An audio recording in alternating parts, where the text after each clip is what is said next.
চারিদিক থেকে লক্ষ লক্ষ লোকের আগমনের স্রোত যেভাবে নেমেছে, বলছে যে এ যেন দেশের একটা রাজার বিদায় হচ্ছে, একটা শ্রেষ্ঠ বীরের বিজয় হচ্ছে, একটা বিশ্ববিজয়ী বীর যেন দুনিয়ার সামনে থেকে বিদায় নিয়ে যাচ্ছে। বাংলাদেশের ইতিহাসে এই জানাজা, এই উপস্থিতি, জনতার এই জোয়ার, জনতার এই জাগরণ, এই জজবা, এই আকাঙ্ক্ষা একটি বিরল ইতিহাস। সেজন্য আমি হাদির, উসমান বিন হাদির ভাই এখানে আছেন, ওমর বিন হাদি সহ তার পরিবারকে আমি আগেও বলেছি, আমরা আমাদের আমিরে জামাত নিজেই লন্ডন এবং তার্কিতে এসে এয়ারপোর্ট থেকেই তিনি উসমান বিন হাদির কফিনের কাছে গিয়েছেন। ওখানে ওনার বড় ভাই ছিলেন, আমাদের ওমর বিন হাদি ছিলেন, সবাই ছিলেন। তার সান্ত্বনা, তার ভাষা, তাদের মর্যাদার সব প্রসঙ্গ সবার ইখতিয়ার করার জন্য তিনি নসিহত করেছেন। আমরাও তাই মনে করি। আল্লাহ তাআলার যে ওয়াদা, একজন শহীদ দুনিয়াতে মর্যাদা পায়, আখিরাতেও মর্যাদা পায়। উসমান বিন হাদি আল্লাহ তাআলার কাছে অনেক মর্যাদার। এখন ইনদা রাব্বিহিম ইরযাকুন, সবুজ পাখি হয়ে আল্লাহর রিজিক নিয়ে জান্নাতে সে শান্তিতে আছে, আল্লাহর ওয়াদা। আর উসমান, তার পরিবার উসমানকে হারিয়ে মানবীয় শোক এবং ব্যথা কষ্ট তাদের থাকতে পারে, কিন্তু এই শাহাদাত তার পরিবারকেও আকাশচুম্বী মর্যাদায় অধিষ্ঠিত করেছে। আলহামদুলিল্লাহ। আপনি কল্পনা করতে পারেন, যিনি কোনো রাজনৈতিক দল, কোনো রাষ্ট্র, কোনো ক্ষমতা, কোনো পদ পদবী, কোনো সরকারির কোনো পদে অধিষ্ঠিত কোনো একজন ব্যক্তিরা 32-33 বছরের একটা তরুণ, তার শাহাদাত কি মর্যাদা তাকে দিল। একটা দেশের সরকার প্রধান, সকল বাহিনীর প্রধান, বিদেশের রাষ্ট্রদূত, লক্ষ কোটি সব শ্রেণী পেশার মানুষ, নারী পুরুষ নির্বিশেষে লক্ষ লক্ষ মানুষ কিভাবে তাকে মর্যাদা দিতে এসেছে। আমি মনে করি একদিকে ওসমান যেমন জান্নাতে আছে, অপরদিকে ওসমানের পরিবার, তার শিশু, তার বিধবা স্ত্রী, তার মা, তার ভাই বোনেরা মানুষের দোয়া পেয়েছে। আল্লাহ তাআলা এখানেই তার হায়াতটা এইভাবেই নির্দিষ্ট করে রেখেছিলেন, সে যেভাবেই হোক তার এই নির্দিষ্ট হায়াতে সে চলে যেত। তার এই যাওয়ার মাধ্যমে আল্লাহ তাআলা তার পরিবারকে জীবিত উসমানের চেয়ে শহীদ উসমানের পরিবার হিসেবে আকাশচুম্বী মর্যাদায় অভিষিক্ত করেছেন। আলহামদুলিল্লাহ। আমি তাই পরিবারকে বলবো, পেরেশান, দুঃখ কষ্ট আপনাদের হৃদয়ে রাখবেন না, আল্লাহর ফয়সালার প্রতি সন্তুষ্ট রাখবেন।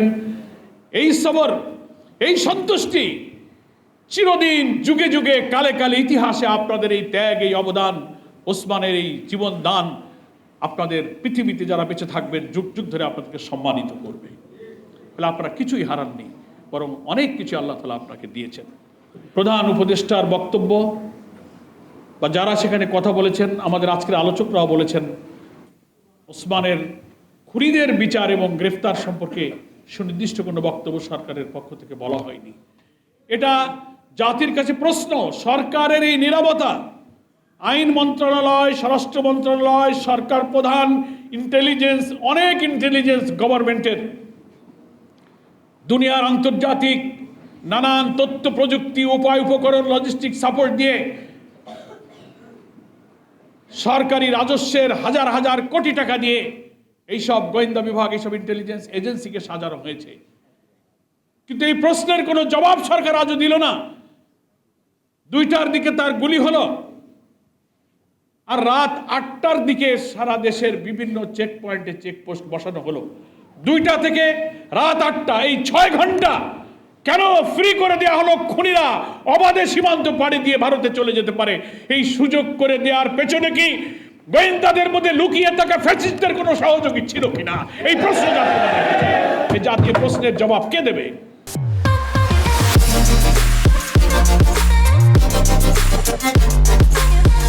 এই প্রশ্নের জবাব কে দেবে?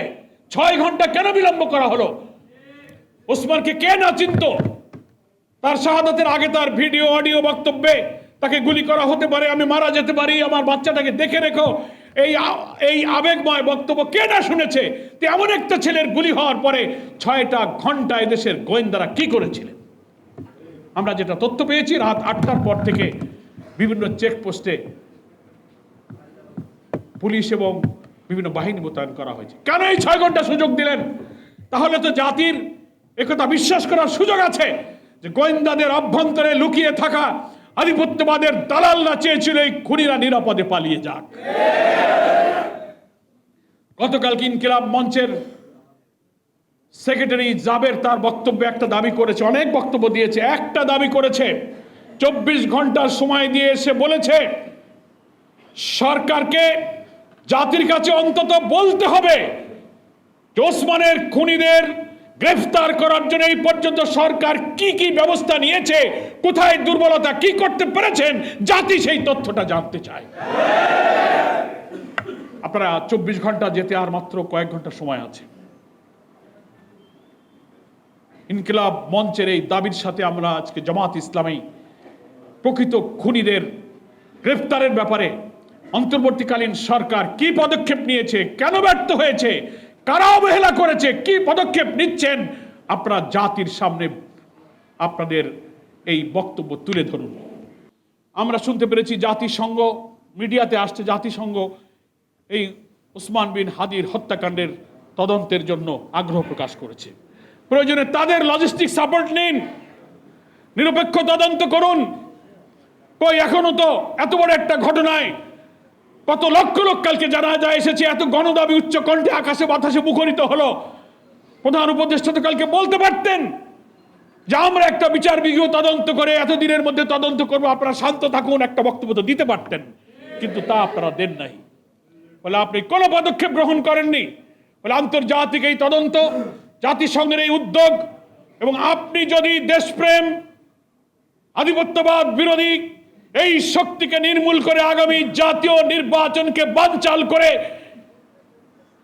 ইনক্লুসিভ ইলেকশন, রিফাইন আওয়ামী লীগের নামে এই জাতির মধ্যে আবার ফ্যাসিস্টদেরকে প্রবেশ করে এই জাতি সত্তাকে ধ্বংস করার এই সুযোগ যদি আপনি দিতে চান, তাহলে জনগণ কিন্তু তা মেনে নেবে না। আপনার প্রতি আমাদের এখনো আস্থা আছে, আমরা আস্থা রাখতে চাই, কারণ আপনি ইচ্ছা করে ক্ষমতায় আসেননি এবং ক্ষমতায় আসার পরে জাতিকে একথাও বলেছেন যে আমি ক্ষমতায় থাকতে চাই না, আমার দায়িত্ব পালন করে আমি চলে যাব। আপনার এই বিরল মানসিকতার জন্য আপনাকে আমরা ধন্যবাদ জানাই। কিন্তু আপনি ওসমান হাদির জানাজায় যে প্রতিশ্রুতি দিয়েছেন যে প্রিয় হাদি, আমরা তোমাকে বিদায় জানাতে আসিনি, আমরা তোমার কাছে শপথ নিতে এসেছি, ওয়াদা করতে এসেছি, সেই ওয়াদাটা আপনি করুন। আপনার উপদেষ্টাদেরকে বলুন ইন্টেলিজেন্সের ব্যর্থতার জন্য দায়ী যারা তাদের নাম প্রকাশ করুন, না হলে তাদের বিরুদ্ধে ব্যবস্থা গ্রহণ করুন। তাহলেই হাদির কফিনকে সামনে রেখে আপনি যে ওয়াদার অঙ্গীকারের কথা বলেছেন সেটা সত্য বলেছেন বলে প্রমাণিত হবে। সম্মানিত দেশবাসীকে আমি বলবো, সরকারের এই নীরবতার দেয়াল ভেঙে এই জাতির গণ আকাঙ্ক্ষার সাথে আপনাকে একাত্ম হওয়া উচিত। শহীদ ওসমান বিন হাদির পরিবারের সাথে আমরা শুধু জামাত ইসলামী নয়, সারা দেশবাসী আছে এবং ইনশাআল্লাহ থাকবে। তার ভাই বলেছে আমাদের কারো সাহায্যের প্রয়োজনে মহান আল্লাহ আমাদের উত্তম সাহায্যকারী। এটাই হচ্ছে ইমানদার মুমিনের কথা। জুলকারনাইন সাহেবের একটা টেলিগ্রাম কনফারেন্স আওয়ামী লীগের নানান নেতাদের ভাইরাল হয়েছে, দেখেছেন তো আপনারা? দেশি বিদেশি অনেক আওয়ামী লীগের নেতারা সেখানে বক্তব্য রাখতেছেন। 9 তারিখে সেই মিটিং, তারা বলতেছে আওয়ামী লীগের লোকদের অভয় দিচ্ছে যে আমরা লোক ঢোকাই দিয়েছি, আমরা লাইসেন্স পেয়ে গেছি, অসুবিধা নাই, তোমরা কাজ চালায় যাও, আমরা আমাদের কাজ শুরু করে দিয়েছি। তারপরের দিনই হাদিকে শুট করা হয়েছে। ইলেকশনের তফসিলের পরদিন আমরা তো বিস্মিত, চিফ ইলেকশন কমিশনার বললেন ওসমান বিন হাদির হামলাকে বললেন এটা একটা বিচ্ছিন্ন ঘটনা। আমরা লজ্জিত, সরকারের একটি সাংবিধানিক পদে অধিষ্ঠিত থেকে আফটার ডিক্লারেশন অফ শিডিউল একজন এমপি পদপ্রার্থীর উপরে গুলিবর্ষণ করা কখনো বিচ্ছিন্ন ঘটনা হতে পারে না। আপনি আইন জানেন, আপনি কি করে কথা বলতে পারলেন? তফসিল ঘোষণার পর ল এনফোর্সিং এজেন্সি সহ প্রশাসন, জনপ্রশাসনের সব কিছুর রদ বদল, পোস্টিং ব্যবস্থা, আইনি সব এখতিয়ার কিন্তু ইলেকশন কমিশনের হাতে অর্পণ হয়ে যায়। আপনি এটাকে বিচ্ছিন্ন ঘটনা বললেন? আপনারই তো উচিত ছিল, সে তো একজন ঘোষিত প্রার্থী ছিল, কে তাকে গুলি করলো সরকারের উপরে আপনি বলতে পারতেন। এটা তদন্ত ল এনফোর্সিং এজেন্সি তো এখন আপনার হাতে, আপনার কি নির্দেশনা ছিল? ফলে head of the government, head of the election commissioner দুজনেরই কিন্তু এখানে দায় আছে। এ দায় আপনারা কেউ এড়াতে পারবেন না, আপনাদের দায়িত্ব পালন করতে হবে। ফলে আমি মনে করি নির্বাচনের তফসিল ঘোষণার পর দিনে এই হত্যাকাণ্ড শুরু হওয়ার অর্থ হলো এটা বিচ্ছিন্ন নয়, এটা একটা প্যাকেজ প্রোগ্রাম, আরো সিরিয়াল হয়তো করা হয়েছে। আধিপত্যবাদী শক্তির করদ রাজ্য বানাতে যারা ব্যর্থ হচ্ছেন, তাদের গাত্রদাহ অন্তর্জলা মিটাতে তারা যেন বুঝাতে চাচ্ছেন, টেলিভিশনে যারা টক শোতে বক্তৃতা করেন, এক শ্রেণীর সাংবাদিক কুশীলব কবি সাহিত্যিকরা লিখছেন আর বলছেন ভাবখানে এরকম যে আওয়ামী লীগ ইলেকশনে না আসলে যেন কোনো ইলেকশন হবে না।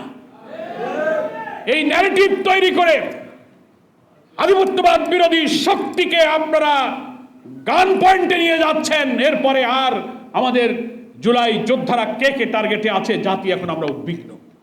300 আসনের প্রার্থীরাও তাদের জীবনের নিরাপত্তা নিয়ে উদ্বিগ্ন। কি বলেন, ঠিক কিনা? আমরা সরকারকে এই ব্যাপারে তড়িৎ পদক্ষেপ নিতে বলবো। জামাত ইসলামের পক্ষ থেকে সবসময় আমরা জাতির কাছে, সরকারের কাছে কমিটেড আইন শৃঙ্খলা রক্ষায়, এই ধরনের খুনের তদন্ত এবং বিচারের জন্য জামাত ইসলামের সব ধরনের সহযোগিতা করার জন্য আমরা সবসময় প্রতিশ্রুতিবদ্ধ আছি ইনশাআল্লাহ। আমি আপনাদের সকলকে ধন্যবাদ জানিয়ে মহান আল্লাহ তাআলার কাছে শরীফ শহীদ উসমান বিন হাদির এই শাহাদাত, হ্যাঁ আল্লাহ তুমি মঞ্জুর করো তাকে, তুমি জান্নাতের সবুজ পাখি বানিয়ে জান্নাতের শহীদদের যত সুসংবাদ, যত নাজ নেয়ামত, যত শান্তির খবর তুমি কোরআন শরীফে দিয়েছো, সবগুলো তুমি হাদির জন্য তুমি আল্লাহ তাআলা মঞ্জুর করো এবং কবুল করো।